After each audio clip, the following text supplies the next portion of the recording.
vamos a empezar. Muchas gracias a todos por venir a otro acto más organizado por la CEN y la FAL, en otro acto englobado en las jornadas libertarias de otoño. Bueno, voy a presentaros a Álvaro Falquina, que es arqueólogo, arqueólogo y ante todo amigo, que nos va a hablar de lo que es la memoria histórica desde un punto de vista científico. ¿De acuerdo? Y nada más, no es amigo de las presentaciones largas, aparte de que para presentarle en condiciones haría falta otra ponencia. Así que lo dejo con él, que va a estar muy interesante. Muchas gracias. Bueno, buenas tardes, noches. Bueno, lo primero, no es cuestión de cortesía, agradecer a CNT y en particular a José por invitarme a participar en esta charla. Voy a intentar que no sea ni muy larga ni muy aburrida. La hemos presentado como charla coloquio porque a mí lo que me apetece con la cuestión de memoria histórica, lo que me parece que es importante sobre todo, es no tanto el trabajo que nosotros hacemos, que creo que es importante en cuanto a, pues a generar un conocimiento histórico, en particular desde la arqueología en mi caso, sino más la cuestión del coloquio, el debate, porque creo que es importante sobre todo que sobre el trabajo que nosotros hacemos, el trabajo que vosotros hacéis, los movimientos sociales, las posiciones políticas, las agrupaciones que recuperan fosas y demás, creo que lo que es importante es plantear debate. Yo creo que hay que discutir mucho todavía sobre esta cuestión, ¿no? No es una cuestión que se haya discutido desde mi punto de vista lo suficiente y creo que es necesario profundizar en algunos aspectos. Por eso yo lo que planteo, que es como se titula la charla, quiero plantear una serie de problemáticas contemporáneas para nuestro trabajo en la arqueología de la guerra civil y la dictadura, el franquismo. Habría que ampliarlo a la democracia, porque creo que sigue siendo que es un tema que hila perfectamente con el momento, los años de democracia en España. Entonces, bueno, mi idea es presentar un poco los trabajos en los que yo he participado y ciertos problemas que nos hemos ido encontrando desde una perspectiva científica, desde una perspectiva administrativa, desde una perspectiva política y social, ¿no? Cuando hemos ido realizando este trabajo. En principio estábamos planteando hacer esta charla con una compañera que se dedica al tema de fosas, porque yo sobre todo me he dedicado más a tema de trincheras, de frentes de guerra, de espacios de represión, de espacios urbanos, ¿no? Analizar un poco cómo ha sido la evolución desde la guerra y el franquismo de toda esta cuestión. Pero quería presentar un poco pues, la cuestión que en principio es la más importante, eso no lo podemos negar, aunque no es la única que hay que plantear desde las ciencias sociales, pues que es el tema de la recuperación de cuerpos, ¿no? Que es el tema de los fusilados y los muertos. Entonces, bueno, pues la cuestión, a mí antes que poner la foto de una fosa, pues me parecía interesante poner esta viñeta del roto, ¿no? El yacimiento ideológico del franquismo, ¿no? Porque como que nos lleva de alguna manera a la cuestión de lo que es la arqueología, ¿no? Que parece que la arqueología se relaciona más con la cuestión de la prehistoria, con cosas antiguas y demás. Pero en principio la arqueología también, aunque en España lleva muy poco tiempo de desarrollo, la arqueología se puede dedicar a cualquier tiempo histórico, porque la arqueología lo que estudia es la relación de las personas con el entorno material y los objetos. Nosotros trabajamos en torno a arquitecturas, trazados urbanos, como podemos hacer en un yacimiento romano, como podemos hacer en un yacimiento medieval, con un yacimiento paleolítico. Trabajamos con la cuestión de la materialidad, ¿no? Lo que los arqueólogos llamamos la cultura material, la materialidad, es decir, las cosas, el entorno material, los objetos, ¿no?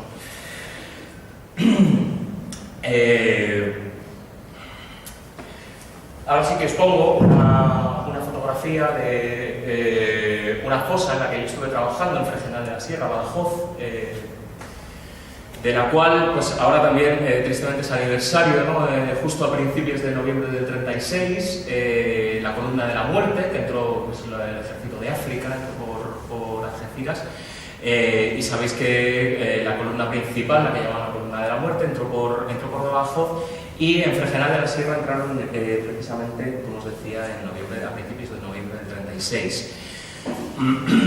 Bueno, pues aquí lo que nos encontramos, os pongo dos imágenes. La primera es del mismo año 36, la manifestación del 1 de mayo en Fregenal de la Sierra, un pueblecito del sur de Badajoz, que veis que la manifestación era multitudinaria. Veis el final de la calle, que todavía sigue habiendo gente, ¿no? Veis que la gente sí estaba politizada. Bueno, pues uno de los problemas que muchas veces te encuentras con el tema de las fosas, con el tema de la represión, es que los familiares, cuando intentas recuperar los testimonios de los familiares, por desconocimiento o por intentar quitarle peso a la significación política que podrían tener sus padres, sus abuelos, sus madres, sus abuelas, bueno, pues de alguna manera es interesante hacer caer el primer mito, que era el que decía, el que dice a día de hoy todavía, que no estaban politizados, ¿no? Bueno, habría zonas en las que no estaban politizados, habría zonas en las que quizá a la gente le tocó un bando o le tocó en otro por quién tomó ese territorio en un momento dado y tal. Bueno, en general la gente estaba bastante politizada, fundamentalmente hombres, pero también mujeres, por la cuestión del trabajo, por la cuestión laboral, por la cuestión del oficio, ¿no? Entonces, bueno, cuando tomaron la columna de la muerte este pueblo, como casi toda Extremadura, de alguna manera se habilitaron edificios como cárceles, como presidios, aparte de como campos de concentración. Eran centros de detención de alguna manera ilegal, ¿no? Como lo que luego nos podemos encontrar en Argentina en los años 70, y de ahí se iban haciendo sacas. A la gente no la matan porque sí, a la gente la matan porque estaba politizada, porque se movilizaba y porque tenía una ideología y una acción política en el momento, ¿no?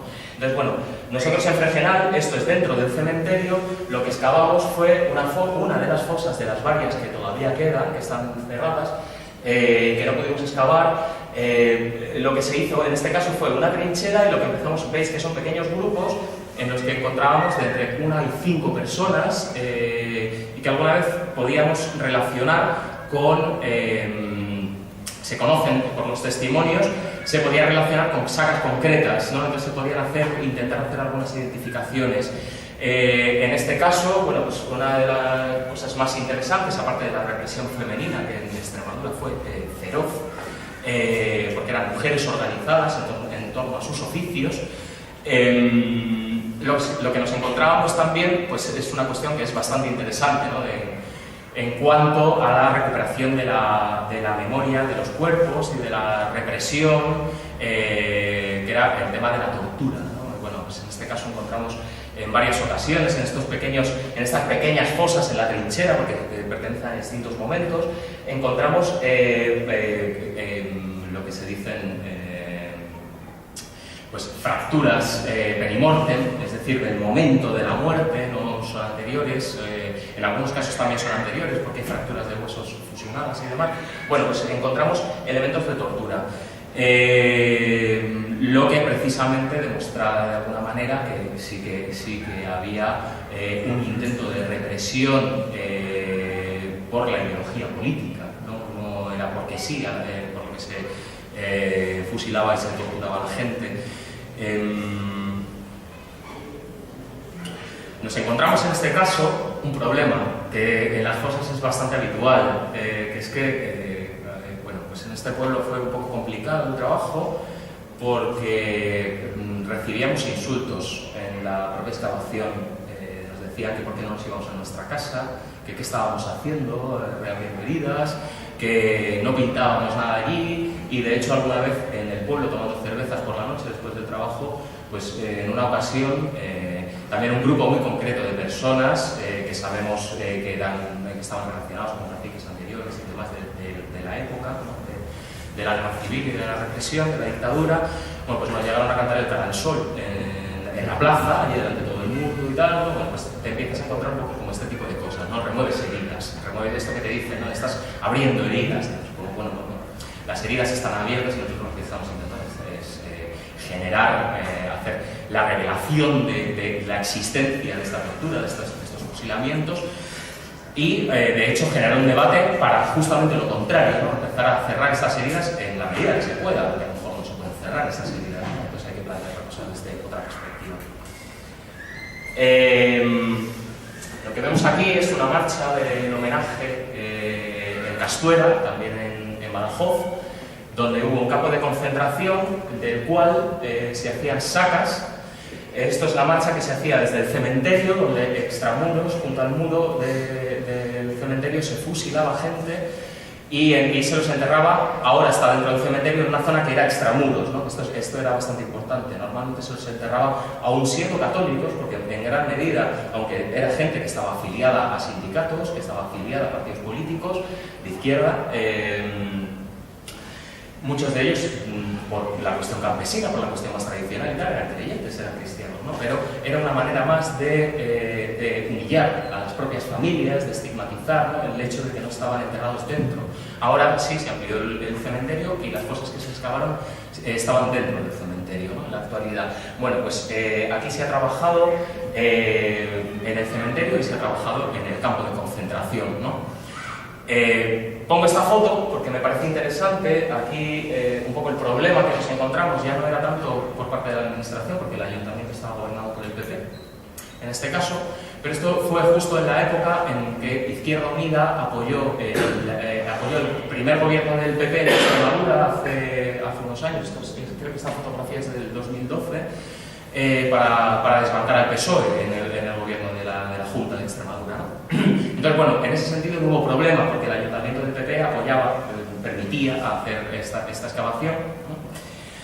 Aquí el problema nos lo encontramos con la propia asociación, porque en este caso, en la foto que se había puesto antes en Fregenal, sí que fue una agrupación la que promovió, una agrupación de familiares la que promovió la excavación. En este caso era una asociación que no era exactamente un foro por la memoria, pero pertenecía a la Izquierda Unida, en este caso son a MECADEC, y bueno, os pongo esta foto para que veáis un poco cómo en este caso en concreto la cuestión ideológica está bastante clara, ¿no? Cuál era la reivindicación de este colectivo, de MECADEC, que más allá de los propios familiares que también existían, bueno, pues la cuestión familiar quedó un poco de lado y lo que interesaba más era una reivindicación política desde una perspectiva muy concreta, que era pues un poco los movimientos asociativos en torno a Izquierda Unida en Extremadura, que, bueno, pues como sabéis, y no sé si alguno además está familiarizado personalmente con esta cuestión, porque pertenezcáis y demás a algún grupo, bueno, pues ellos querían visibilizar mucho pues, la cuestión de la República.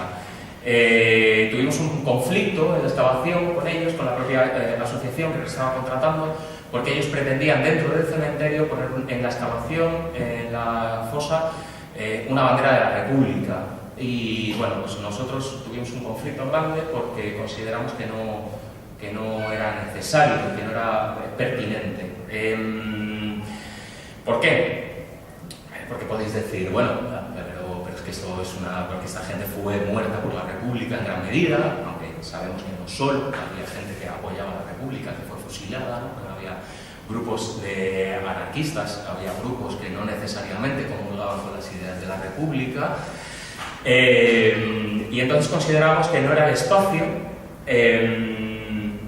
que había que hacer un pequeño acto de respeto por las propias familias de los muertos que estábamos sacando, que no eran quienes estaban detrás de la excavación, de la recuperación de los cuerpos, y porque nosotros en particular considerábamos que nuestro propio discurso científico es un discurso político, o genera una base política, de reflexión crítica política que se puede aplicar, y que no necesariamente iba por una reivindicación de la República.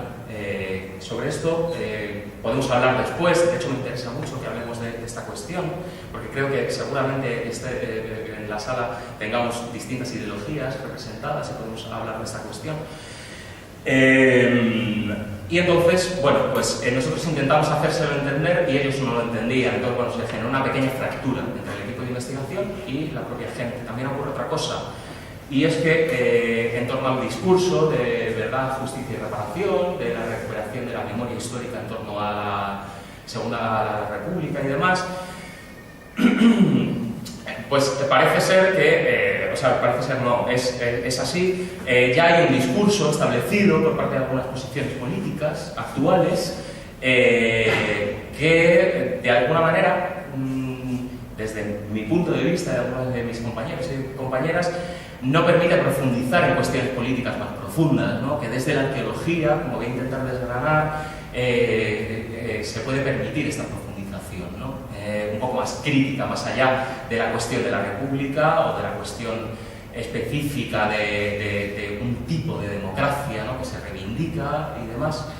Entonces, bueno, nos encontramos también con estos conflictos, no solamente con la administración, no solamente frente a un problema del discurso oficial, de la historia oficial, sino con grupos en principio afines con los que no podemos llegar a discutir porque en este caso en particular, y en Extremadura está muy establecido así, consideran que los arqueólogos o toda la gente que trabajemos en ciencia social en este sentido somos meros técnicos que sacamos cuerpos, pero el discurso y que de alguna manera lo que hacemos es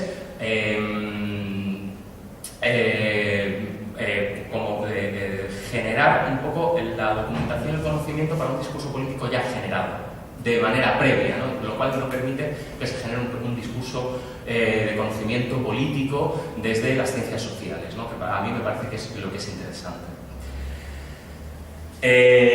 Aquí se pone de manifiesto precisamente una brecha, ¿no? Porque esto que tenemos aquí no es una fosa común y no son republicanos esta gente, ¿no? Esta fosa la encontramos en un frente de guerra en Guadalajara, en la Batalla Olvidada, en el año 38, que se llama la Batalla Olvidada, que la estuvimos excavando durante 5 años. Y lo que tenemos es una fosa de un asedio de un corral en mitad del monte que hicieron los republicanos a un grupo que era, pues eran del tercio, eran falangistas, ¿no? Pues esta gente, precisamente, aquí encontramos una medallita asociada a uno de estos cuerpos, son militares de la falange. Y bueno, pues una cosa que a nosotros nos interesa mucho desde el trabajo específico, cuando trabajamos en guerra civil, frente de guerra civil, en trincheras, es romper el discurso de alguna manera oficializado que está muy instalado cuando trabajas en guerra civil en tema de trincheras, de pues, la cuestión más de en torno a la historia oficial, de la victoria, de la heroicidad de los militares, tanto por una parte como por otra, de un bando, del bando golpista, del bando fascista o del bando republicano, ¿no? A nosotros nos interesa mucho enseñar, revelar, porque la arqueología lo que hace es un acto de revelación, no genera un discurso político porque politicemos unos restos arqueológicos, sino que nosotros lo que hacemos es, la arqueología lo que hace es, frente a la historia, por ejemplo, revelar un momento, revelar un evento, ¿no? Revelamos el hecho en sí, no estamos politizando un pasado, estamos revelando un hecho político en sí, esto ya es político de por sí. Cuando trabajamos en frente de guerra, cuando trabajamos en fosas o cuando trabajamos en campos de concentración, en cárceles, ¿no? Lo político ya existe, no nos lo estamos inventando, ¿no? Entonces, desde mi punto de vista, lo que tenemos que hacer es, de alguna manera, desgranar este hecho político, ¿no? Reflexionar críticamente sobre el hecho político que ya fue, no es un hecho político que nosotros ahora nos inventemos y generemos un discurso político, ideológico desde la actualidad, ¿no? Porque el pasado se aparece en el presente, ¿no? Y es el que nos hace que de alguna manera nos tengamos que replantear nuestras ideas y replantear un poco un discurso más crítico, ¿no? Bueno, pues una de las cosas es que nosotros lo que queremos es mostrar frente al discurso triunfalista, heroico de los militares de la guerra, de la defensa y de la victoria, ¿no? Lo que es la crueldad de la guerra, ¿no? Lo que tenemos aquí es el cuerpo de varias personas, de varios militares, y bueno, pues aquí queda bastante parte de cargadores, un poco de todo el equipamiento que llevan estos militares, y esta foto os la quería enseñar porque esto que veis aquí es un fragmento de metralla de entre 15 y 20 centímetros que tenía clavado en el cuello, en las cervicales, este militar falangista, ¿no? Que presenta a un militar de una manera nada heroica y que presenta lo que son los horrores de la guerra, ¿no? Frente al discurso heroico de vamos a recuperar cascos, vamos a entender cómo eran los avances de los frentes, cómo se construían las trincheras y tal. Bueno, pues a nosotros la arqueología permite precisamente mostrar esta parte más cruda de lo que realmente es una guerra, que no es una cosa en absoluto heroica ni victoriosa, sino que es una cosa, al contrario, bastante brutal y bastante bárbara, ¿no?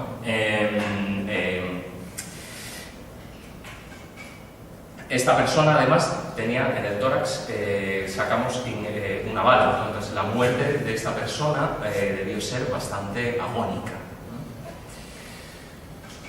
En este caso lo que tenemos, este fue un cuerpo, una intervención que tuvo bastante relevancia, porque lo que tenemos aquí es el cuerpo de los últimos defensores de las brigadas internacionales en la batalla de Ebro, ¿vale? Esto es en Tarragona, en la Fatarella. Apareció, por suerte, porque justo donde está el jalón, esa barra de color blanco y rojo, bueno, pues por ahí pasó una máquina de terrazamiento en unos campos de cultivo y justo se permitió que se conservase un zigzag de una de las trincheras y se conservó el cuerpo también con todo el equipamiento, ¿no? Y demás. Bueno, ¿cuál fue el problema? Porque aquí, claro, efectivamente, fue muy interesante recuperar un cuerpo de un brigadista, que se le llamó Charlie, porque se sabía que probablemente fuese inglés, no se ha conseguido identificar a esta persona. ¿El problema dónde vino? Aquí el problema fue con la administración de la Generalitat de Cataluña, que esta campaña era una colaboración de un equipo de CSIC con un equipo de la Universidad Autónoma de Barcelona, de la UAB, que por supuesto pertenece a la Generalitat, que es un organismo que pertenece a la administración.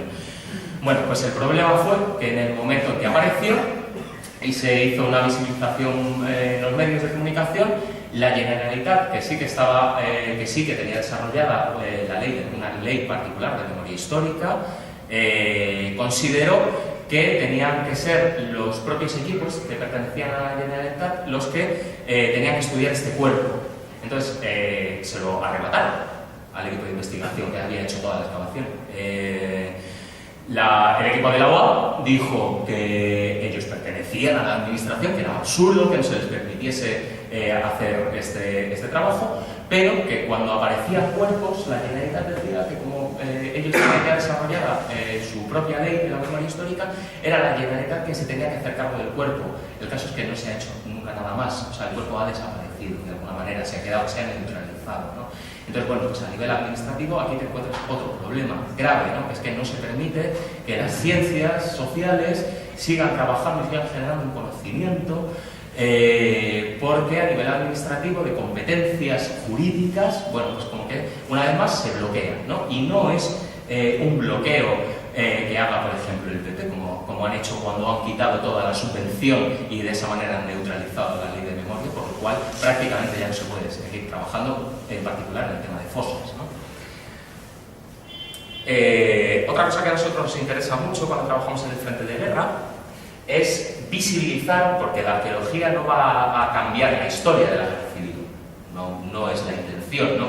Porque, por ejemplo, la historia contemporánea, la arqueología contemporánea nos ha criticado mucho porque, claro, nosotros no generamos un conocimiento histórico, simplemente recuperamos los restos de lo que ya se conoce, ¿no? Lo que nosotros decimos precisamente es que nosotros no vamos a cambiar la historia de la guerra civil, lo que vamos a mostrar son unos otros aspectos de la guerra civil, los aspectos de la vida cotidiana en el frente, los aspectos de la brutalidad frente a los discursos triunfalistas o heroicos de lo que es la guerra, ¿no? Pues a nosotros nos interesa mucho ver cómo funciona la vida cotidiana, y la vida cotidiana precisamente va en la misma línea, ¿no? En romper un poco todos estos discursos triunfalistas y heroicistas, ¿no? De la guerra. Entonces, bueno, pues esto es en el pueblo de Habana, ¿ves? En Guadalajara, donde en otra zona del frente de guerra es una posición franquista, muy interesante porque es una posición muy parecida a las posiciones del ejército africano. Es un poco la misma lógica de guerra, de cómo avanzaban y cómo se situaban en el territorio el ejército africano, porque son pequeñas colinas que controlan un territorio. Es como avanzaba el ejército colonial español en los años 20, en el RIF, porque es un ejército colonial que va tomando el territorio y su forma de avanzar, su forma de hacer la guerra es una lógica colonial. Una cosa que es muy interesante de la arqueología en este caso es que demuestra, de alguna manera, esa tradición colonial con la que el ejército africano y el propio ejército franquista toma las posiciones y va avanzando dentro del territorio peninsular. Consideraban que estaban o sea, su lógica ideológica y militar era que estaban en una colonia y que estaban tomando un territorio que era ocupado por una gente que no eran españoles, ¿no? De ahí eso fundamenta de alguna manera el discurso ideológico del salvajismo y del barbarismo, de la barbarie de los rojos, ¿no? Los rojos que son salvajes. Bueno, pues esto materialmente se ve muy bien, no se ve tanto, no es tan fácil verlo en los documentos, pero la arqueología sí puede generar este conocimiento, porque se ve muy claramente cuáles son las tradiciones militares de un ejército y del otro, ¿no? Y en el caso franquista, la lógica inicialmente es una lógica del ejército colonial que está tomando un territorio enemigo y desconocido. Esto es muy interesante, ¿no? Bueno, pues en este caso lo que tenemos es, nosotros hemos colaborado en varias ocasiones con equipos con asociaciones de recreación. Estas son Frente de Madrid, que trabajan muchísimo por toda la comunidad y en otras zonas, que ellos siempre colaboran con nosotros en la medida de lo posible en las excavaciones, en la de la Complutense y la Casa de Campo este verano, no sé si la conocéis y tal, pero ha habido la última excavación que se ha realizado. Yo no estaba, pero bueno, el equipo con el que normalmente trabajo y tal han realizado, pues intenta hacer una recreación de lo que era la vida cotidiana en una trinchera, ¿no? Más allá, y a veces pues también se muestra cómo se hace la toma de una trinchera y demás. Muy interesante porque es muy divulgativo, ¿no? Para entender un poco cómo funcionaría una trinchera, más allá de quedarnos en los casquillos, en el tipo de armamento, los cascos que se utilizan y tal, que es un poco lo que de alguna manera en Frente de Guerra han estado haciendo en general las asociaciones que se han dedicado a la recuperación de restos, hasta que los arqueólogos en particular nos hemos empezado a meter en el tema de las trincheras, ¿no? Pues, asociaciones de gente que trabaja con el tema de detectores de metales y demás, con los que también hemos colaborado. En este caso en particular hemos intentado hacer, en varias ocasiones hemos hecho colaboraciones con ellos para que nos ayudasen a hacer una tarea arqueológica de documentación, porque nosotros documentamos, necesitamos hacer mapas de dispersión y demás, ¿no? Entonces en el momento en que llega alguien con detectores de metales y arrasa por las trincheras, el trabajo arqueológico queda muy mermado porque no se puede documentar y luego no se puede realizar el trabajo de interpretación de los restos porque nos faltan restos. Entonces no podemos hacer una interpretación completa de lo que podría ocurrir en un sitio. Esto también nos ha generado un conflicto, esto es otra problemática, porque la gente que se dedica al tema de la detección no entiende nuestro trabajo y no llevan el mismo ritmo. Entonces muchas veces pues se nos adelantaban, no entendían nuestro trabajo, entonces nos pasaban por encima, consideraban que éramos un poco tontos porque no íbamos a buscar como los elementos interesantes, ¿no? Vamos a buscar la bala que no ha aparecido, el casco que nunca nadie ha encontrado, ¿no? Algo de relevancia, ¿no? En el sentido de la historia militar. Nosotros intentamos explicar cómo funciona el trabajo arqueológico, pero de alguna manera no nos hacemos entender. A los arqueólogos en particular nos cuesta mucho divulgar porque no se entiende bien por qué la arqueología genera, cómo la arqueología puede generar un conocimiento histórico, ¿no? Más allá de la identificación, como os decía, pues de restos militares, ¿no?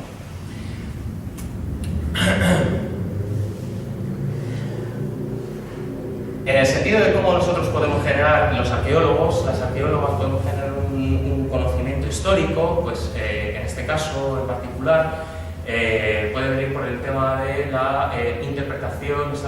Hemos intentado desarrollar una interpretación de cómo fue la evolución del sistema represivo franquista.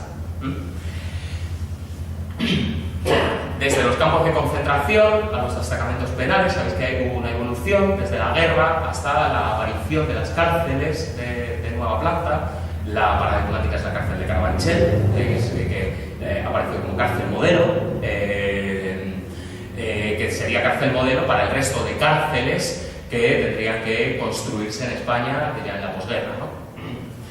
Bueno, pues a mí me resulta interesante mostraros esto porque hemos visto, analizando arqueológicamente, en este caso tenéis la planta del campo de concentración de Castuera, del que os he enseñado antes, la marcha, la planta del destacamento penal que pertenecía al Patronato para la Redención de Penas por el Trabajo, no eran trabajos forzados, pero sí era la utilización de presos políticos sobre todo, aunque también había presos comunes, sobre todo el extraperlo, pues para la construcción de obras de interés público, de interés nacional, hasta la evolución a lo que son las cárceles. Esta es la planta de la cárcel de Carabanchel, lo que tenemos allí es la planta del Valle de los Caídos. Bueno, pues nosotros hemos hecho, desde la arqueología, hemos intentado hacer una interpretación de cómo fue la evolución del sistema penitenciario franquista, ¿no?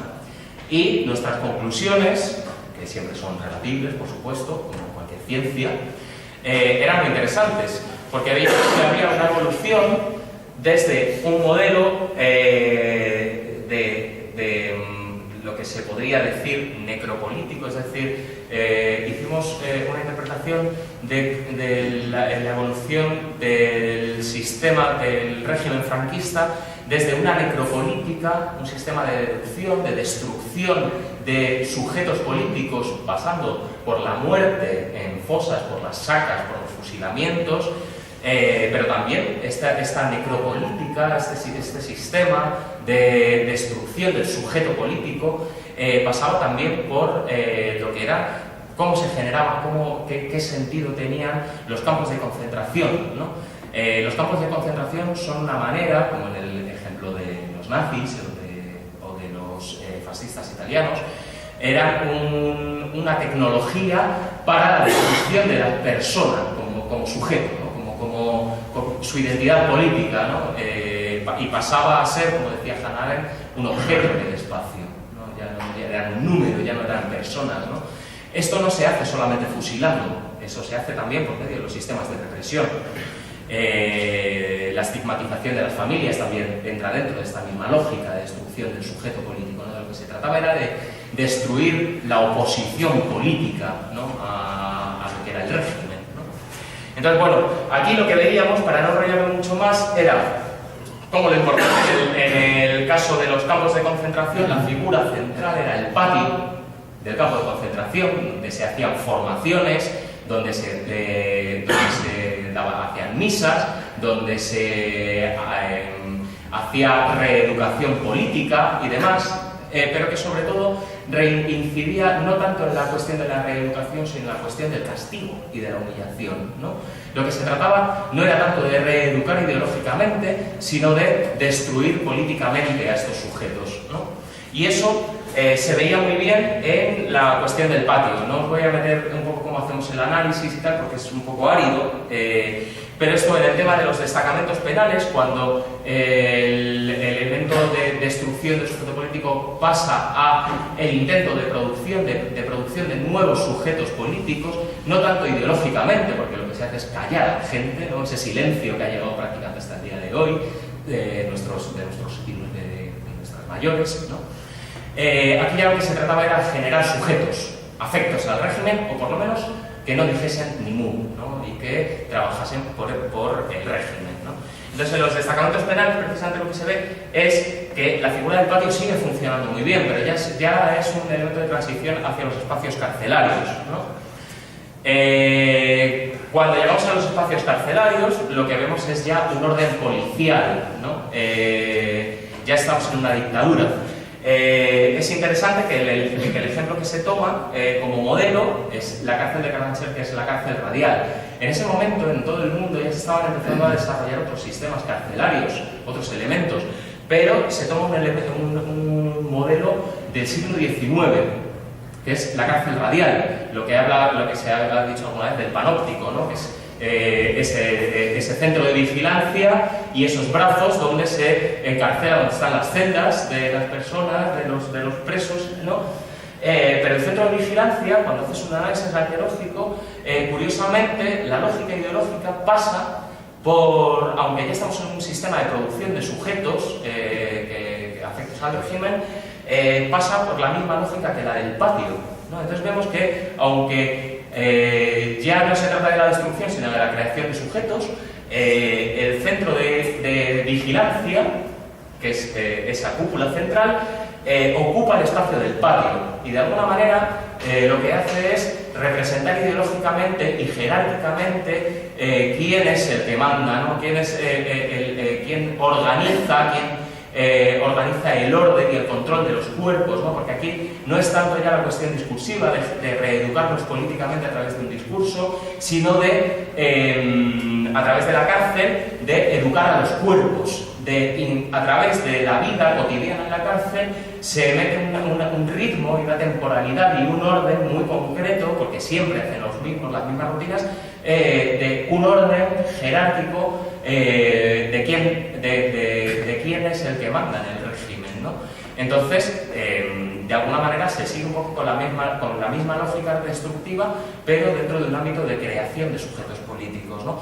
Pues lo que es más interesante es que cuando analizas arqueológicamente la planta del Valle de los Caídos, es precisamente la cúpula en el crucero del Valle de los Caídos, que es donde están las tumbas tanto de Franco como de José Antonio Primo de Rivera, ocupa ideológicamente, espacialmente, ocupa el mismo espacio que lo que era el centro de vigilancia en la cárcel o el patio en los destacamentos penales y en los campos de concentración. Entonces, arqueológicamente lo que hemos visto es cómo se genera a distintos niveles, no solamente los espacios de represión, sino también los espacios de conmemoración, cómo se construye un paisaje espacialmente, cómo se construye un paisaje ideológico que de alguna manera expresa y hace que la gente incorpore la lógica del poder del régimen, ¿no?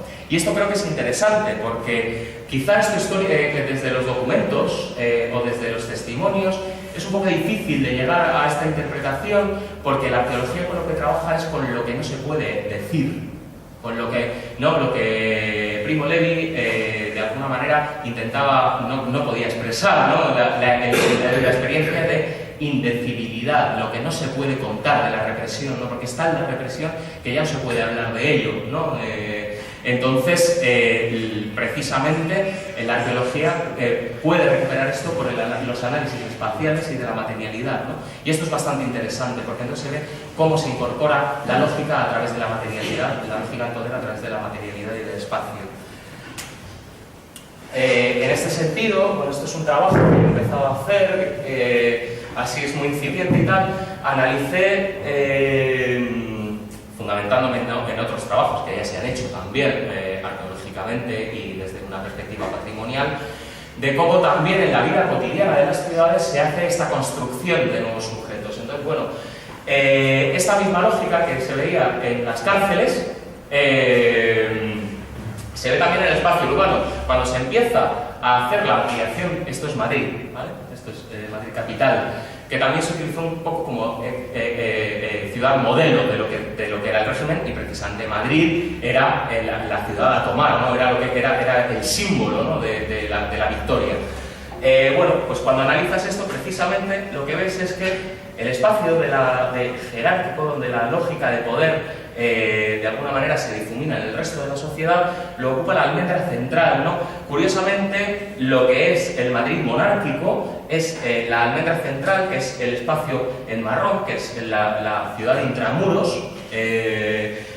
Lo que vemos en anaranjado, en ocre, es los ensanches de Madrid, que precisamente es donde vivía la alta burguesía.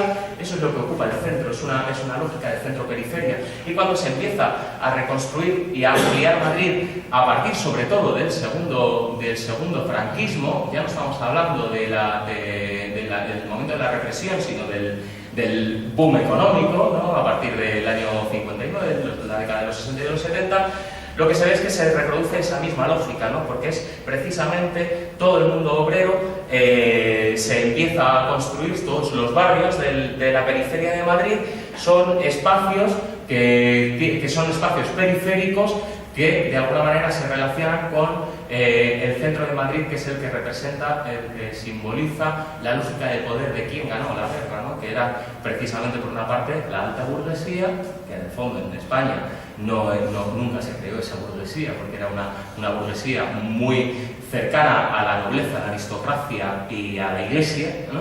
y a una idea de la monarquía, ¿no? Sabéis que además el franquismo no era solamente falangista, no era solamente fascista, también había movimientos de tradición ultraconservadora, que luego precisamente fue en el segundo franquismo cuando, a través de los tecnócratas del Opus Dei, bueno, cuando triunfó esta otra rama, ¿no? Entonces la parte falangista, la sección falangista del régimen se quedó un poco a un lado, ¿no? Entonces, bueno, analizar arqueológicamente el urbanismo de Madrid o la propia arquitectura también nos ayuda a entender cómo se crean estos sujetos obreros y cómo estos sujetos que ya no están politizados, ¿no?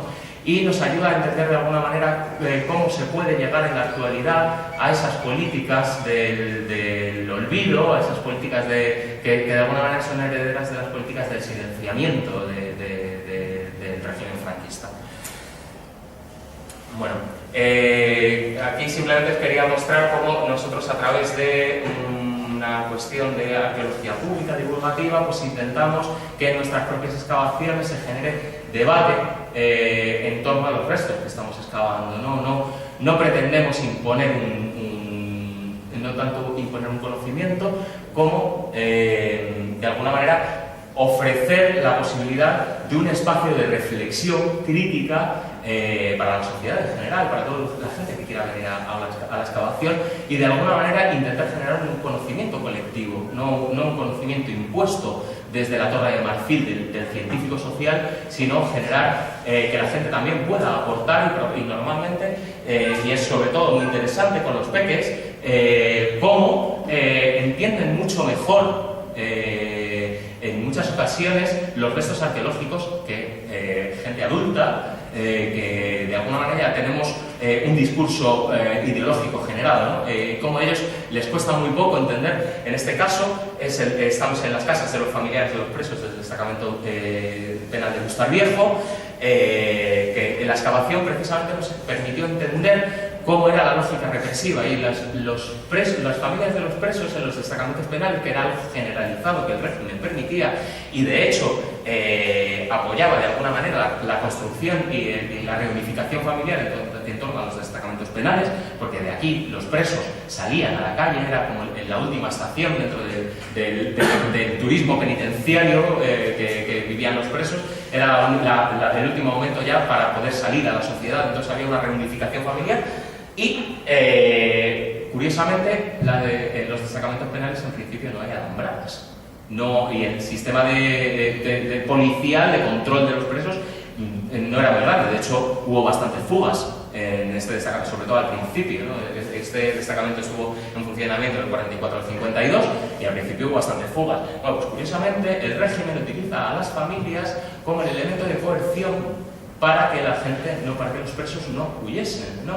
Entonces, de alguna manera, el régimen, como cualquier régimen fascista, estamos hablando del año 44, todavía podemos hablar de un régimen fascista, no dictatorial, cómo se introduce en la intimidad de las familias. Eso es algo que también se desarrolla en el fascismo de la Italia de Mussolini, cómo se introduce en la propia intimidad de las familias, de manera que eso genera precisamente esas políticas de silenciamiento y de destrucción y a la vez construcción de un nuevo sujeto político que por lo menos no le dé problemas al régimen, ¿no?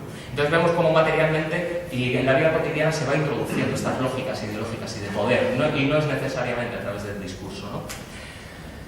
Dentro de estas actividades, bueno, pues en particular a mí me interesa, junto con otra gente,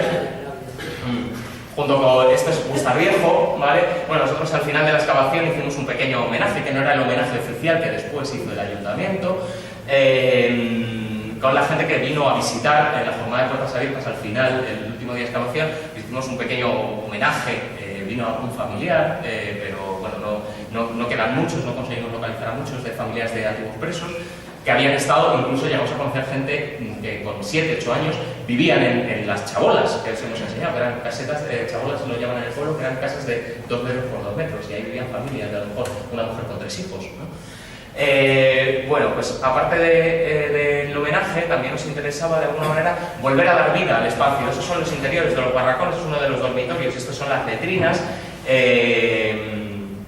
Pues esto ya no lo hicimos necesariamente con arqueólogos, lo hicimos pues, los propios vecinos del pueblo, porque una cosa que a mí me parece que es interesante es generar una movilización social o sociopolítica más allá de la propiamente institucional y jurídica que se genera en torno a la cuestión de la memoria histórica. Creo que esto es importante.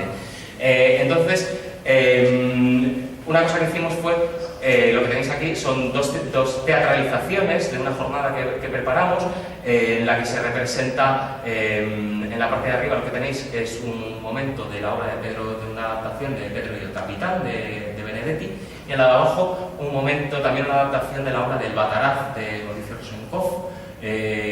Son dos obras de autores uruguayos. Pero otra cosa que a nosotros nos interesa es sacar la cuestión de la memoria histórica más allá de lo que ocurrió en España y vincularlo con otras problemáticas a lo largo del siglo XX que tuvieran que ver con otros movimientos fascistas o fascistizantes, ¿no? En los años 70 en este caso, porque la lógica de alguna manera era la misma, ¿no? Como el capitalismo necesitó en varios momentos en el siglo XX de movimientos fascistas, de dictaduras fascistas, para imponer las lógicas del neoliberalismo, ¿no? Desde mi punto de vista, y esto creo que es una cosa que es interesante y que, bueno, esto ya se decía a principios del siglo XX, no es nada nuevo, pero autores como Walter Benjamin o otros autores, historiadores, filósofos de la historia y tal, veían muy claramente cómo el fascismo no era algo extraño. No era algo extraño al capitalismo, ¿no? Como todos los movimientos de extrema derecha que están de alguna manera surgiendo ahora en Europa, no son extraños al capitalismo, de hecho son el brazo militar del capitalismo para imponer sus políticas, ¿no? Entonces, bueno, pues creo que esta reflexión es interesante y va más allá de la cuestión de la memoria histórica específica del Estado español, ¿no? La recuperación de los cuerpos es importante por la propia memoria actual y para, bueno, pues una reparación, una dignificación de las familias y demás, pero creo que la reflexión tiene que ir un poco más allá, ¿no? Que tiene que ver y enlaza con algo más profundo, con una historia con un pasado mucho más profundo, que es como veíamos precisamente, tanto en la forma que el ejército franquista se va tomando los territorios, como en los ideales carcelarios, ¿no? Que toman elementos del siglo XIX, como precisamente frente a lo que estamos es ante, en el caso español en particular, ante elementos de sistemas de coerción de movilizaciones políticas que tienen que ver con todos los movimientos liberales y obreros del siglo XIX. Va mucho más allá de la propia República. Creo que esta reflexión es interesante porque de alguna manera historizamos, damos un tiempo profundo a lo que estamos haciendo en memoria histórica, y en esto es importante la arqueología, porque la arqueología precisamente trabaja con la materialidad, pero trabaja con la temporalidad de las cosas, ¿no? Y vemos, por ejemplo, el caso de la cárcel de Carabanchel, que es un modelo de cárcel decimonónico, que nos está llevando a otros tiempos que no son los tiempos de la República, sino que estamos viendo otros conflictos que son más antiguos, ¿no? Bueno, y para ir terminando os quiero poner 3 ejemplos que no son específicamente de trabajo arqueológico, pero que nos hablan precisamente, que parece que ahora, bueno, pues la cuestión de la memoria histórica, la cuestión política está bastante clara, por dónde van los discursos políticos, ideológicos, actuales, de la izquierda y demás, ¿no? Pero que cuando te pones si tienes una mirada arqueológica al ver esto es el monumento de las brigadas internacionales en la Universidad Complutense, que instaló la Asociación de Amigos de las Brigadas Internacionales, creo que fue en el 2014, creo recordar. Bueno, creo que si tienes una mirada arqueológica esto se entiende un poco de otra manera, no es un conflicto actual, sino que la propia materialidad de los propios objetos siguen haciendo actuar a las personas de alguna manera, ¿no? El hecho de que se instale este monumento en la Complutense hace que gente todavía tenga la necesidad de no comunicarse discursivamente, sino posicionarse política e ideológicamente a través de la materialidad, ¿no? A través de los objetos, no a través necesariamente de una manifestación o algo por el estilo. Y de hecho, los elementos más bestias, más brutales como esto, se ejercen sobre los monumentos, sobre los objetos, ¿no? Este ejemplo os lo pongo, bueno, pues aparte de porque se considera, pues, grupos neofascistas actuales consideran que las brigadas internacionales eran asesinos porque estaban organizadas, los había movilizado Stalin, y no necesariamente era así. Todo el mundo lo sabemos, ¿no? No necesariamente todo el mundo comulgaba con la ideología stalinista, pero bueno, para ellos y de alguna manera basan su discurso actual político en que las brigadas internacionales eran un grupo de asesinos soviéticos organizados desde la Unión Soviética y demás. Y entonces, bueno, las veis que se vandalizan, ¿no? O en el caso el caso de abajo, ¿no? Carmena, hija de puta. ¿Qué tendrá que ver Carmena con la instalación de este monumento? Absolutamente nada, porque ni siquiera estaba de alcaldesa en Madrid, ¿no? Pero bueno, parece que se empieza a dirigir el conflicto político actual hacia momentos del pasado. ¿Cuál es la cuestión aquí? Que el pasado de repente se nos aparece, no solamente a las ideologías y a las posiciones políticas de izquierdas, a las de derechas también, ¿no? Se aparecen como fantasmas, se aparecen como espectros. Esto significa que el pasado, de alguna manera, revela un conflicto que está todavía latente y que está soterrado y que necesita de alguna manera salir. Bueno, en este caso sale. Lo que os pongo aquí, esta foto, que parece bastante absurda, es el sitio donde se localizó y donde se hizo una cata de 1,5 metros por 1,5 metros. Yo hice el seguimiento de esta instalación y hubo que hacer un seguimiento de obra de esta excavación porque les estaban poniendo una cantidad de impedimentos jurídicos, o sea, legales y administrativos tremendos para poder instalar este monumento que de alguna manera es que prácticamente ni es visible, o sea, que si no te fijas y no sabes que está ahí, a veces ni lo ves, ¿no? Bueno, pues no se quería que se pusiera y que se puso muchos impedimentos. Lo que es interesante es que se les pidió un seguimiento arqueológico cuando estaba instalado sobre una jardinera elevada y esta jardinera no afecta a ningún elemento patrimonial. Estamos en pleno frente de guerra de la Complutense, ¿vale? Pero no afecta absolutamente a nada y afecta menos todavía a porque está sobre una jardinera contemporánea. Esta jardinera está sobre el parking, que cuando se excavó apareció el nivel de asfalto del parking de los antiguos comedores, que es donde está localizado, de la Complutense, ¿no? Fijaos el absurdo al que se llega, ¿no? Que de alguna manera muestra el conflicto real que sigue habiendo con esta cuestión a día de hoy, ¿no? Este es el segundo ejemplo que os quería poner. Bueno, creo que si lo habéis seguido y demás sabéis de qué va, ¿no? Este es el intento que se hizo desde el Ayuntamiento de Madrid de quitar la placa de la calle Millán Astray en Madrid. Y bueno, pues nuevamente se generó un conflicto tremendo en torno a esta cuestión, hasta el punto que se hizo una manifestación en la Puerta del Sol multitudinaria contra la venganza y la represión. O sea, atención ya a la retórica, ¿no? Como los asesinos eran los rojos, la represión es la que ejercen los partidos políticos de la izquierda actual, ¿no? Frente a una gente que ha asesinado, y como la historia presenta y reconoce, interpreta y sabe, ¿no? Y demuestra, precisamente la represión fue lo contrario, ¿no? Pero las retóricas precisamente cambian, ¿no? Y es interesante ver cómo, otra vez, un elemento material como la placa con el nombre de Millán Astray en una calle y tal, genera toda una movilización, ¿no? Y una vez más, pues esta cuestión, ¿no? Con Millán Astray y el respeto, Carmena, otra vez Carmena, ¿no? Como que se focaliza en Carmena toda la cuestión, y además es interesante el uso del color morado del nombre de Carmena, ¿no? Bueno, esta manifestación fue magnífica porque además de uno de los personajes más ilustres y tal, pues estaba Poli Díaz, que era bastante, que es un personaje político bastante interesante, ¿no? Bueno, vemos además, ¿no? Un poco las posturas militares, ¿no?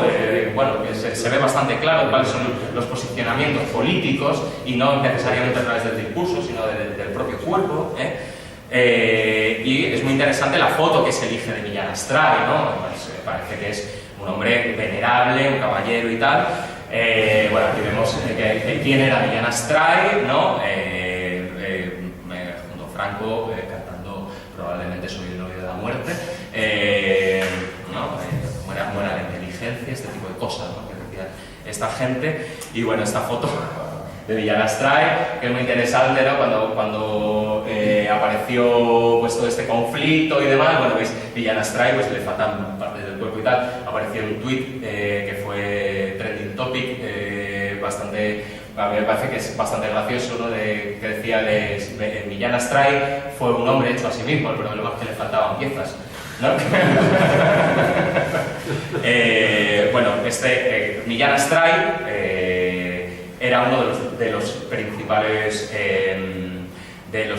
responsables, entre otros, de esta columna de la muerte que entró por Badajoz y fue arrasando, matando a civiles y que son responsables de la matanza de la Legión, ¿no?, y los tercios responsables de la matanza de la Plaza de Toros de Badajoz, etcétera, etcétera, ¿no? Entonces, bueno, pues la honorabilidad de esta gente queda muy en entredicho, ¿no? Pero creo que es interesante hacer una reflexión de cómo la materialidad genera que todavía a día de hoy, pues de alguna manera, aparezcan, ¿no?, los monstruos tanto para unos como para otros. Y el último ejemplo que os quiero poner es el de Barcelona, la estatua ecuestre de Franco.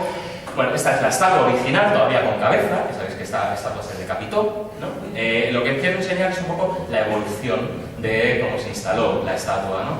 Bueno, esto es interesante porque cuando se quiso hacer, cuando el Ayuntamiento de Barcelona, de Ada Colau y compañía, quiso instalar la estatua en la exposición del Mercado del Borne, la cuestión es que los principales, la gente que principalmente se opuso a esto fue Esquerra Republicana y movimientos de izquierda e incluso de extrema izquierda en Cataluña, ¿no? Y esto es muy interesante también, ¿no? Cómo el hecho de volver a poner una estatua, y más en el momento político de Cataluña actual, generó todo esto. Bueno, lo primero de todo es que cuando se sacó la estatua, los almacenes municipales, alguien, no se sabe todavía cómo ha ocurrido ni quién fue, decapitó la estatua y la cabeza de Franco desapareció. Entonces lo que se quería era generar un debate político, y Ada Colau y su gobierno precisamente era lo que decían, ¿no? Y a mí es lo que me parece que es interesante, que es lo que yo planteo aquí ahora también, ¿no? Lo que decía, ¿no? Que hace falta una reflexión, y decían que no, que evidentemente que Franco, vamos, ni pintura y tal. Y efectivamente esto es lo que ocurrió, ¿no? Se instaló la estatua y empezó en un día, ¿no? Esto me pareció interesantísimo, como la estatua, del mismo modo que hemos visto por parte de la derecha y la extrema derecha, cómo vandalizan los monumentos y tal de la memoria republicana. Pues en este caso, claro, gente pasaba por la calle. Esta foto me parece buenísima, la señora tirándole un huevo. Bueno, se hizo de todo con esta estatua, ¿no? Franco ni al Borne, entonces la bandera independentista catalana. En este caso la gente dando la cara, no como en el caso de, bueno, en el caso de la Legión sí, pero en el caso de la vandalización del monumento a las ciudades internacionales, por supuesto ahí nunca se ve a los grupos neonazis que hacen ese tipo de cosas en la Complutense, ¿no? Bueno, ya coñas de este tipo, con la muñeca hinchable y demás, se empieza a pintar la estatua, así va evolucionando, ¿no? El momento, ya con la bandera de los movimientos del LGTBI e incluso de los movimientos LGTBI independentistas, ¿no? Otra señora lanzándole huevos, que ya con una sonrisa, ya que encantada, ¿no?, de poder vandalizar la estatua de Franco. Claro, en este caso tiene más sentido, ¿no? Se entiende que esto sí que efectivamente es, lo otro es una necesidad de control todavía, ¿no? En este caso es una necesidad de soltar, ¿no? Y bueno, este es el final, ¿no?, de la estatua ya directamente completamente destruida, ¿no?, y tirada al suelo. Creo que es más interesante este proceso que vemos en el objeto, en la cultura material, que cualquier debate, ¿no? Porque creo que esto abre la posibilidad de reflexión crítica en las posiciones de la propia izquierda, entre las distintas posiciones, ¿no? Nos abre un debate de qué hacemos todavía con la memoria del franquismo, ¿no? Bueno, y esta es una foto que quería enseñaros también, pues la parte trasera, como se le puso en la cola del caballo y tal, se le puso la bandera independentista de los movimientos LGTBI. Y bueno, espero que de alguna manera haya tirado datos, no ofendiendo. Espero que se genere debate, no sé qué hora es, si me he enrollado demasiado. Tenemos tiempo. Sí, ¿qué hora es? Pues son menos cuarto. Tenemos hasta las 9:30. Ah, vale. Vale, bueno, pues nada, lo que espero es haber generado la posibilidad de un coloquio y un debate, y si alguien tiene dudas de cómo funciona la arqueología contemporánea y tal, pues podemos charlar también sobre esto y demás. Y nada, pues ahora lo que me gustaría es que debatamos, ¿no? Y dialoguemos un poco sobre estas cuestiones. Y muchas gracias por vuestra atención.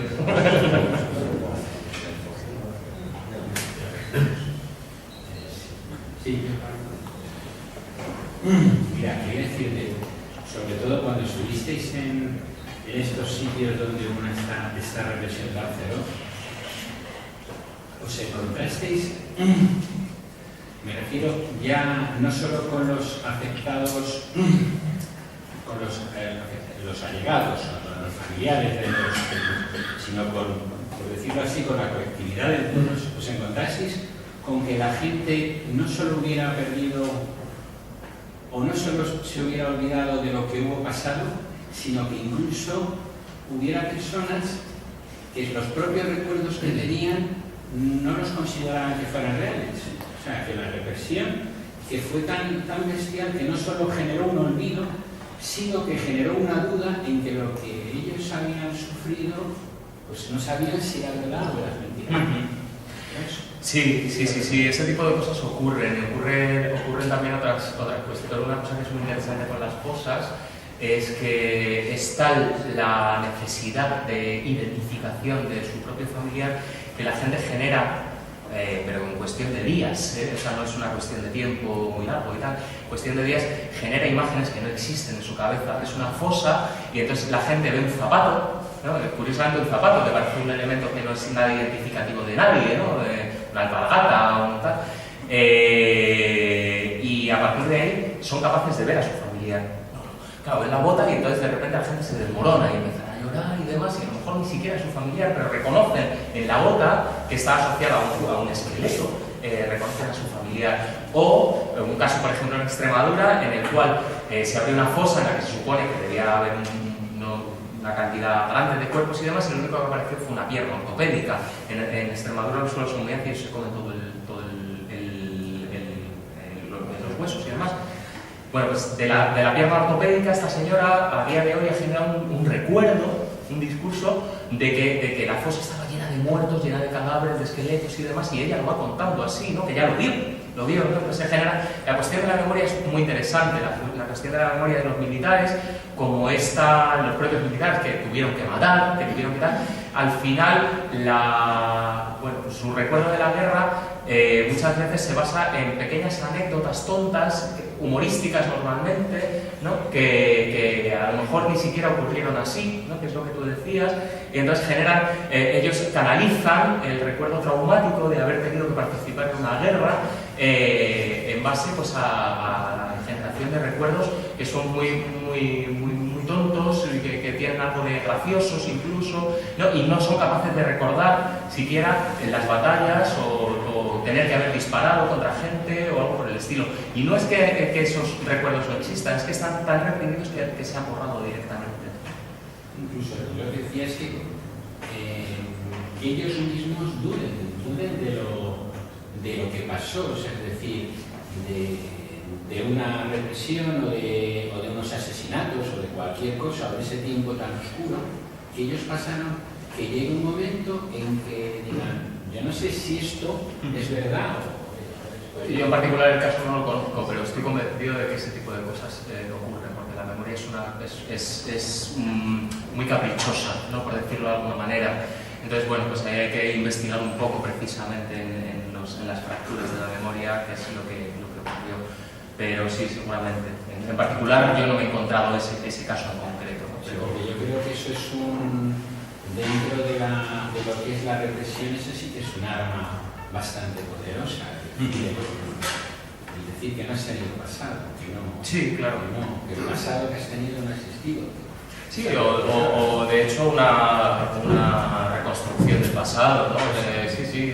Bueno, pues eso, gente que no necesariamente porque en su casa no se lo hayan dicho, pero que empiecen a considerar que no, pues lo que decía al principio, ¿no? Que sus familiares, sus antepasados no estaban politizados, cuando a lo mejor pues sabían perfectamente que habían estado militando en la UGT o en el PSOE ¿no? en partidos políticos y demás, ¿no? Sí, entonces como que de alguna manera se empieza a negar, pero todo esto yo creo que es interesante, que tiene que ver con la represión, tiene que ver con la destrucción de las personas como sujeto político y con la reconstrucción del sujeto político dentro del marco del régimen franquista, ¿no?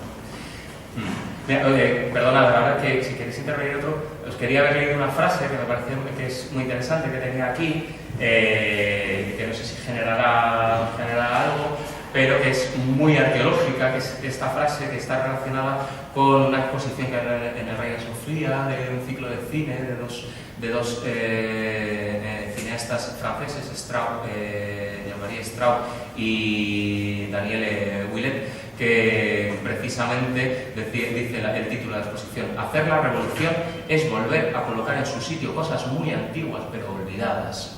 Y yo creo que esto es muy arqueológico y que es muy cierto, ¿no? Ellos precisamente trabajaban historizando de alguna manera las historias, ¿no? Y revelando y generando rupturas en el discurso histórico, ¿no? El discurso histórico oficial, ¿no? Oficializado, ya sea de una vertiente ideológica o de otra. Sí, es muy interesante todo lo que has dicho, muchas gracias. Gracias. Y yo creo sí, que hoy en día lo estamos viviendo, y en un caso que está muy al día, ¿no? Muy actual, que es la muerte y la búsqueda del cadáver de Federico García Lorca, ¿no? Que en Granada pues parece que tiene mucha importancia y en el resto del Estado pasa un poco más desapercibido. Pero muchos de los pasos que tú has dado, incluso el papel del arqueólogo, porque ya en la búsqueda del cadáver de Lorca no solamente están actuando arqueólogos, sino que están también historiadores, están también forenses, están también gente con maquinitas o con maquinitas georradares que van buscando otra cosa. En este caso van buscando zonas húmedas donde se podría haber existido un sepelio, en este caso un pozo y tal. Es muy largo, muy complejo, pero se dan casi todos los casos que tú dices, incluso a nivel de los arqueólogos y a nivel de los historiadores, del posicionamiento político, ¿no? Porque en el caso de Granada ha sido todo una revolución y un remover conciencias desde la propia familia de Lorca, que se niega y se negaba contundentemente a que el cadáver fuera buscado, y gracias a la CNT, que ha actuado como parte que se considera lesionada sus derechos sobre los militantes, los dos bandilleros que habían enterrados o que están enterrados, que son de la CNT, y un familiar lejano de un maestro cojo, también, vuelvo a darse otra vez la historia de la pierna ortopédica. Pero gracias a estos familiares se ha podido intentar otra vez encontrar el cadáver, que por cierto, después de terminarse todos los recursos, incluso económicos, ha habido que recurrir a aportaciones individuales, y a pesar de eso, hoy todavía en Granada, en el ideal, que ya te he dicho antes sigue siendo la Biblia de Granaíno, Cervantes, el ideal, se siguen diciendo, a pesar de saber que los fondos han sido donados por gente particular, que ese dinero se tenía que invertir en pobres andaluces, hambrientos, tal, y cuando se les dice, no, este dinero lo ha puesto la gente privada, se siguen diciendo, pero es que Lorca era el señorito, porque además lo reconocen estos bestias. 100 metros más para allá hay 5.000 cuerpos sin reconocer, y eso no se les hace nada. Es decir, que el caso es echar en cara una y otra vez, ¿no?, el miedo y la palabra famosa, ¿no?, de que estáis levantando cadáveres, ¿no?, estáis levantando a los muertos. Esto ya es una cosa pasada y tal. Todo este tema, que algún día se escribirá y se tiene que escribir, además en Aranjuez nos toca un poco de cerca, porque es un equipo multidisciplinar el que lo está haciendo en Granada. Lo estás hablando aquí desde el punto de vista arqueológico, y en Granada están también desde el punto de vista, ya te he dicho antes, ¿no?, del historiador, desde el punto de vista del forense, que aquí tiene mucho que decir, pero es muy interesante el posicionamiento tuyo, pues resulta que uno de los historiadores ha sido, aquí en Aranjuez, el que llevaba el tema, ¿cómo se llama esto? De Ortiz, el cronista, era un cronista oficial, pero que no actuaba, Caballero se llama el apellido, no actuaba directamente en Aranjuez, sino que hay cronistas también en la Comunidad de Madrid. En Madrid se divide en ciertas zonas, concretamente era el cronista oficial de la zona sur de Madrid, y es el que ha intentado ahora, como cronista y como historiador, recuperar los cadáveres, que por cierto han hecho un hoyo ahí impresionante, donde se pensaba ya por todos los medios que ya está el cadáver, y es impresionante. Yo os recomiendo que veáis la foto en internet, porque no sé, eso puede tener 15 metros de profundidad, y los cadáveres están. Y es un tema muy largo de saber, pero bueno, eso ya al que le guste un poco el tema de la propia excavación, pero es muy interesante el posicionamiento ideológico de los profesionales que aquí han actuado, porque yo que los conozco y que me he dedicado a seguir el tema, me gusta porque se lo han tomado como una cuestión muy profesional, ¿no? Con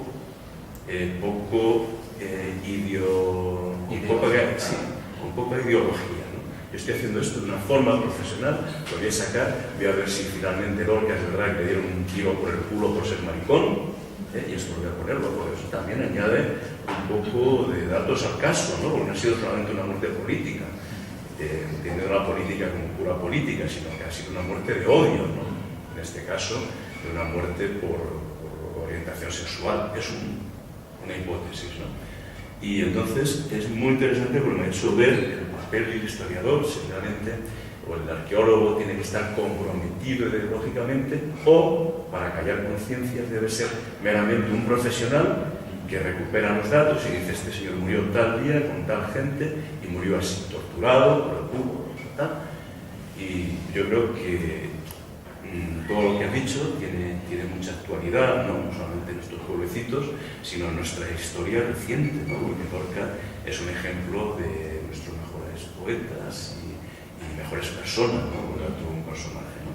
Y fuera de esto, pues también la amnesia de la familia, que sigue negando que fuera la persona comprometida y tal, será también lo que tú dices. Y bueno, pues nada, que es muy interesante, ¿no? Además de penoso, porque es penoso, es muy interesante, y me quedo con lo que tú has dicho, ¿no? Que un profesional, en este caso un arqueólogo, no solamente tiene que recoger castillos, sino que tiene que dar fe de la tragedia humana que hay detrás de cada asesinato, ¿no? En este caso detrás de... Sí, la cuestión de las fosas y de las recuperaciones de cuerpos, evidentemente, es, desde mi punto de vista, casi el más importante, evidentemente. No hay una cuestión de heridas familiares que hay que cerrar, hay una cuestión... Creo que el caso de Lorca es paradigmático en el sentido de que precisamente no son los familiares que nos lo están buscando, sino que de alguna manera es una cuestión más general. Pero también creo que si nos seguimos centrando, o sea, por una parte está claro que un científico social tiene, como cualquier científico, tiene que ser muy riguroso, muy profesional con su trabajo. Por supuesto, tú no puedes ideologizar a pie de caña la cuestión, ¿no? Sobre todo porque tampoco lo necesitas, porque como decía antes, tú estás revelando una realidad política ya. Tú no estás politizando, ¿no? Esto que nos acusan, ¿no? En general, y a los movimientos memorialistas, de politizar a los muertos, de politizar el pasado, de la represión y de la guerra y tal. Bueno, como decía antes, esto son verdades políticas, ¿no? Nosotros no estamos ideologizando nada, esto ha ocurrido, ¿no? Esta persona se la ha fusilado por una cuestión, esta persona se la ha torturado, y todo esto tiene que ser una demostración científica, ¿no? Que es como, por ejemplo, hacen de las fosas. Creo que, salvando esto, que creo que es la cuestión más importante, que creo que las políticas de verdad, justicia y reparación, de defensa de derechos humanos, que son un poco las que se están llevando por parte de RMH, Foros por la Memoria, etc., son importantes. Creo que no son suficientes. ¿Por qué?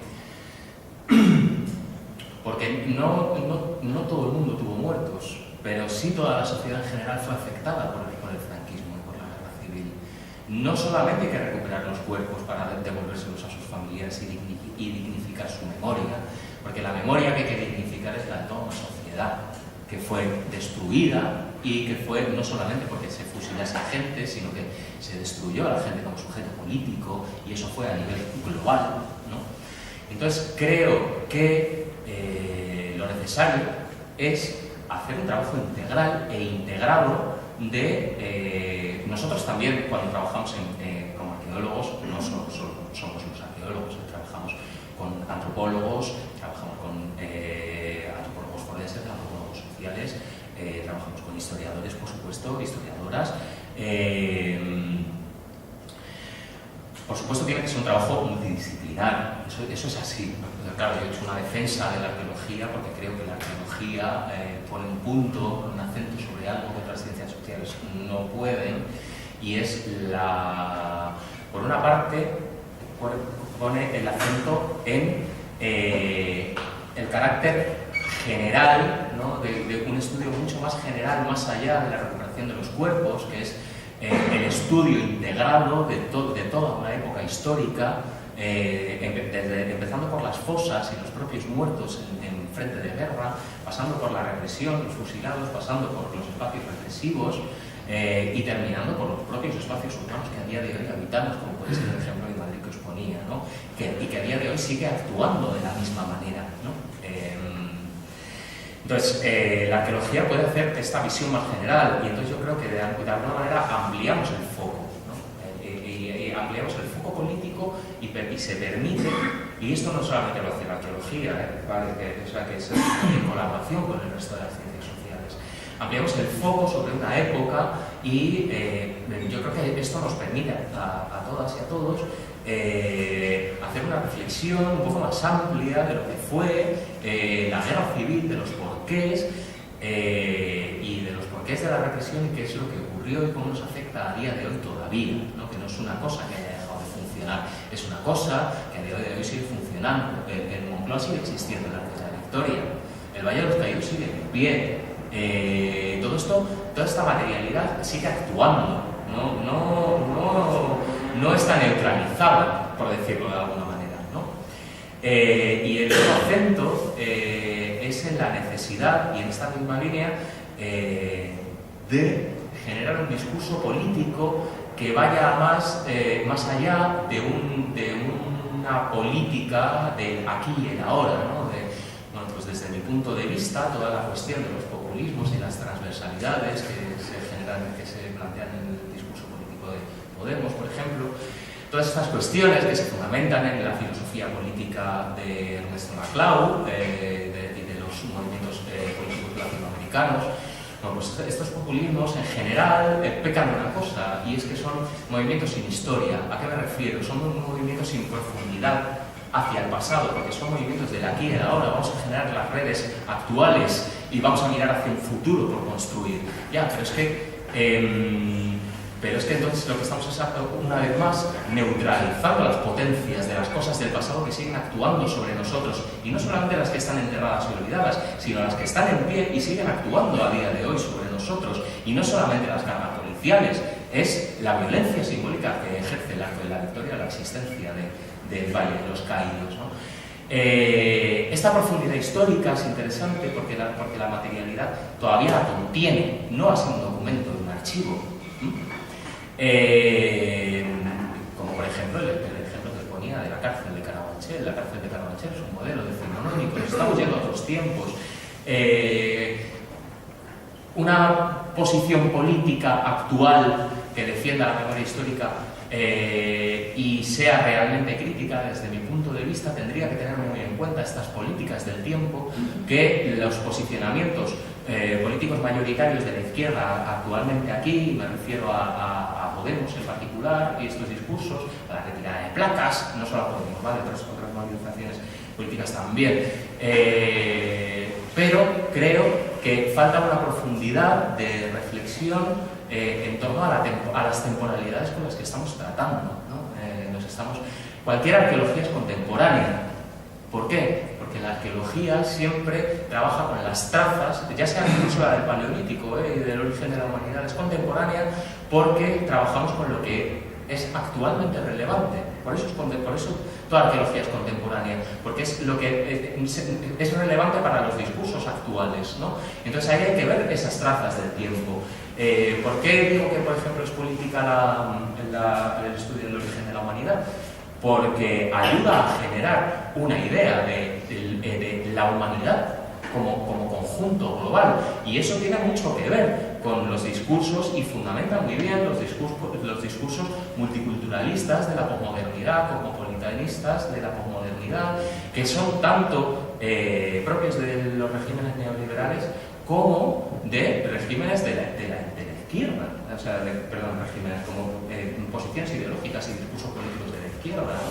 Entonces yo creo que hay que ir un poco más allá de eso, y y el pasado tiene ya unas trazas políticas sobre las que podemos volver. No necesariamente tenemos que inventar lo político en la actualidad, porque es que los propios objetos ya tienen unas trazas políticas con una temporalidad muy profunda que nos movilizan, ¿no? Esto es una cosa que es un poco difícil de entender, quizá, no lo sé, porque la arqueología tiene ahí un pequeño conflicto de divulgación y que cuesta hacer entender, que es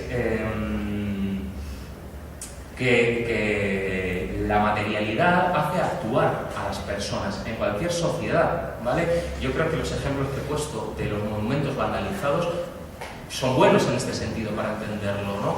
La materialidad ya nos hace actuar, ¿no?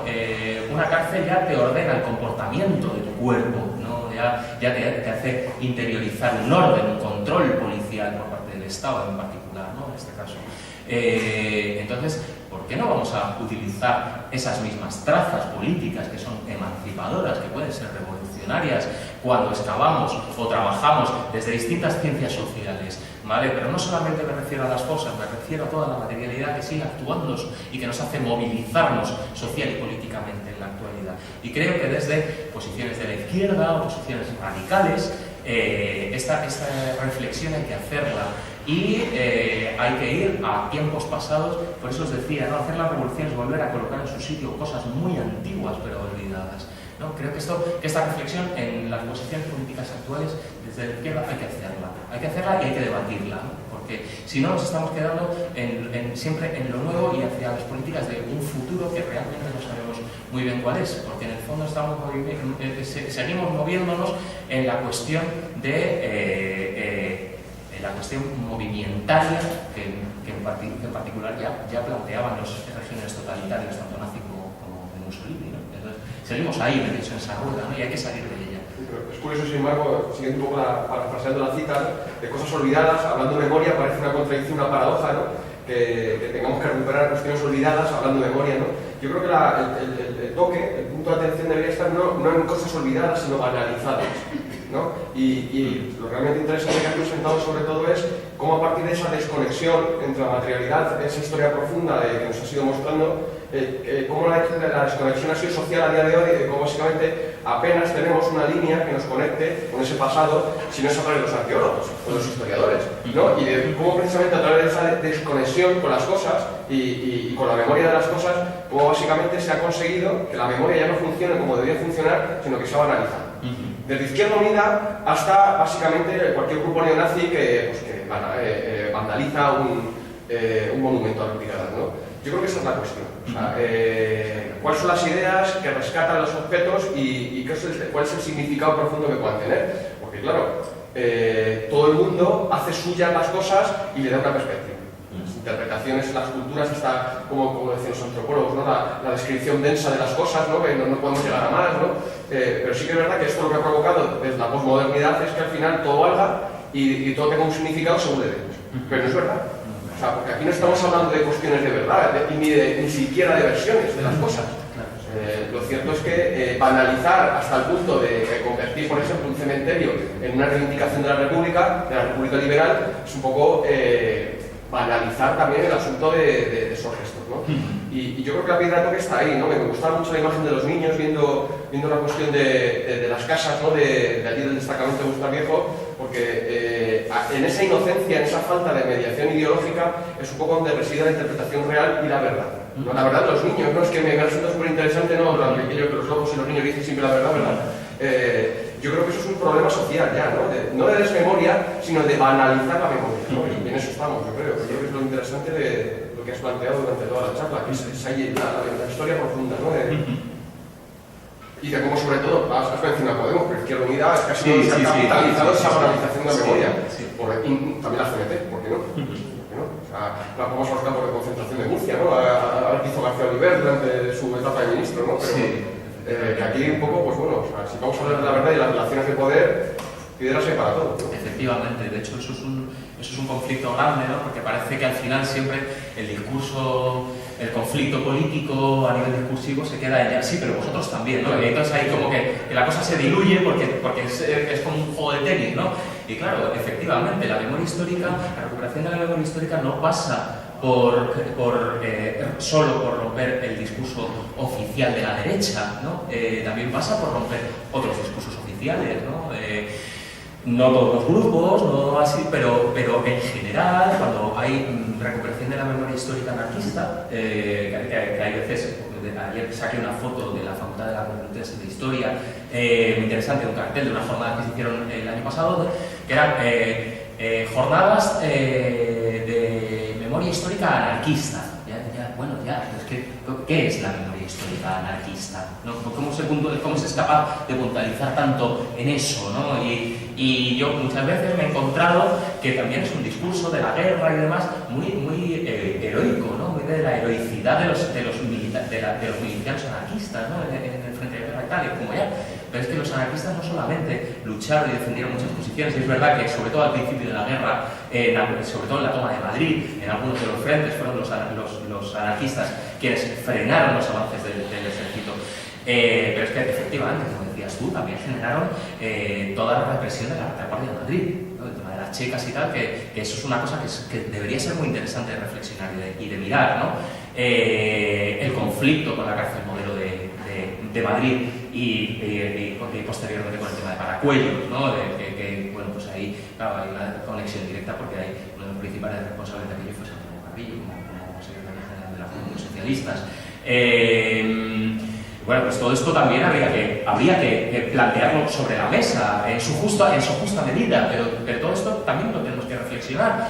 O un caso que se plantea ahora, ¿no? Como que a mí me parecía paradigmático en este sentido, como una de las, leí hace poco en un libro que se recuperaba como una de los diseños carcelarios más bestiales del que yo me he encontrado fue un diseño experimental de una cárcel hecho por un anarquista, probablemente en relación con García Oliver, que hablábamos antes, de un anarquista, no sé si del CNT o pertenecía a algún grupo y tal, en Cataluña, que el tipo lo que planteó, diseñó espacios carcelarios basados en las tendencias artísticas más vanguardistas del momento, ¿no? El surrealismo y otras tendencias de la modernidad artística, ¿no?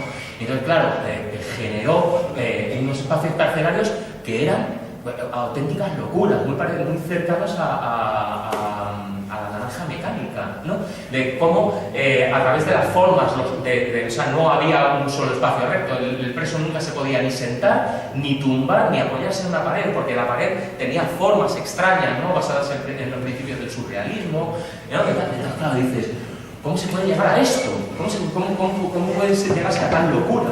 Entonces, creo que esta memoria, o sea, una visión crítica de la memoria histórica pasa porque todo esto se revise críticamente, reflexivamente, más allá de tirarse la pelota un bando contra el otro, cuando esto no se trata de dos bandos, aunque la guerra efectivamente era de dos bandos, pero para nada se trataba de una guerra entre dos bandos, se trataba de algo mucho más profundo, ¿no? De una represión, de una movilización política del obrerismo frente a las mujeres, de la homosexualidad, los movimientos naturistas, naturalistas, el vegetarianismo, o sea, había mucho más ahí, ¿no? Lo que se estaba reprimiendo era otra cosa, ¿no? Lo que ocurrió en la República explotó, los primeros 30 años del siglo XX era esto.